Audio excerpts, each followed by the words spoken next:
হ্যাঁ ক সাইরে যাইবা যদি কেন আমার জীবন আইছিলাম? সহবাস করবার নিকে কেন তো ভালোবাসা দিয়েছিলাম আমারে? তোর খাই দেবার নিকে কিছুদিন মায়া বাড়াই কেন সাইরে গেলাম? মায়া বাড়াইছি, ওটা কর্তব্য ছিল আমার। খাওয়া দাওয়া শেষ আমি ছাইরে দিছি, কোনো সমস্যা? কান্দা গাড়ি শুধাস না।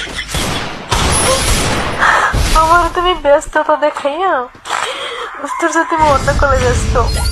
মাগি, ওই ওই ওই মাগি শালি, হ্যাঁ তুই আমার ব্যস্ততা দেখ নাই? হ্যাঁ অন্য অন্য নাঙ্গের হাতে তুমি মেসেঞ্জারে মেসেজ তো দেওয়ার, আমি মেসেজ দিলে বা ফোন করলে তুমি বললে আব্বা আছে, ভাই আছে। জানগো মনে কষ্ট দিতেছ না? কষ্ট দিই না, জাস্ট খাওয়া দাওয়া শেষ তাই আমি তোর কষ্ট গুলো দিলাম। মজা তুইও পাইছিস, আমিও পাইছি, শেষ বাজার। কান্নাকাটি করিস না ভাই। এই কষ্টের ফল তুমি একদিন পাইবা, একদিন ঠিকই পাইবা। আমি তোমার অধিশাপ করবো না, অধিশাপ হইব তোমার জীবনে। আমার চোখের পানি। তোর অভিশাপ আমার নাকবো না, তোমার অভিশাপ আমার নাকবো।